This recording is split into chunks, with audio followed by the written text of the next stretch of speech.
We are back at Glasgow FrightFest, and I am joined by Joss Carter and Hannah Baxter-Eve, the stars of Rumpelstiltskin, our closing night film. Now, how does it feel? I'll start with you, Joss, to have a film closing FrightFest. It's quite a special honour, actually. Yes, it's especially for my first lead feature creature starring role as well. It's a big honour to kind of be here and share it all with everyone and you guys and the rest of the cast and the crew. World premiere screening, so yeah, we'll see how it all kind of turns out and how it's received. We're excited to have you. Yeah, and you. Hannah? Yeah, I'm really excited to have it seen by a live audience. Yeah. Get some reactions properly. Yeah. Oh, I'm excited to see the reactions as well. Also, I didn't even put together that you're playing the titular character. You are playing Rumpelstiltskin. I am the little mischievous maker, yes. Tell me a little bit about the process for getting into makeup and also performing this character, because it's completely transformative.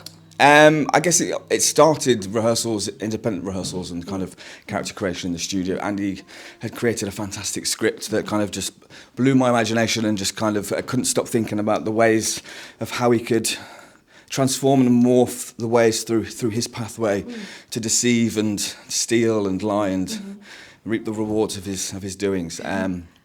So I think working with Andy and then Will Harvey, Monster Effects, the prosthetics guys, in close collaboration, being able to kind of figure out the nuances with his looks, and it wasn't until putting the prosthetics on you can kind of imagine where and how the character comes, but as soon as you put the face on, he really does kind of come alive, and you can really start to play and push and find the voice, find the facial features and expressions in that.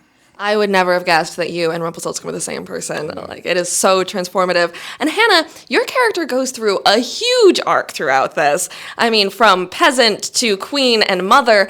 How did you prepare emotionally and mentally for this role? I learnt the script very, very well. Only because we had to jump around like timelines, obviously, on set. So just a lot of practice and trying to know when I was going to what part as well. That was probably the biggest challenge, actually. But as an actor, like, when do you get the chance to do like a 7-year age gap and go through a character with such high stakes? And that's what really drew me to her, because it's just such an opportunity, really. I mean, you did an amazing job tracking that arc. Now, do you two have any fun stories from when you were on set working on this production? I think Hannah's got a good ghost story. We got to film in the Anne of Cleves house in Lewes. It was given to Anne of Cleves from Henry VIII. And I didn't know this, but we were the first in the building that day. It was like 6 a.m. start. And I just wanted to use the loos, which were downstairs in the kitchen. And I was the first one to just go in there that day. And I walked in and I just saw something in the corner of my eye, and it looked like a cloaked figure sitting by the fireplace. But then I turned back and there was nothing there. I didn't think anything of it. Yeah. And then I went back through the house, and the lady who was sort of managing the house for the day, I just said, I don't suppose, I just saw something a little bit weird in there. And she looked at me dead in the eye and went, "Did you see the lady by the fireplace?" And I went, and it was one of those, like, when you didn't even think there was going to be something like that. But yeah, it was very cool. It was a very cool venue. That is so cool. I literally have chills right now. That is my favorite kind of story. Do you have any stories you'd like to share from set? I think one of the funniest ones, again, probably in the bedroom of the Anne of Cleves house was there's the scene. I think this is the time when I come to collect the firstborn, and I'm just hiding and scurrying under the tables and under the bed. Sorry.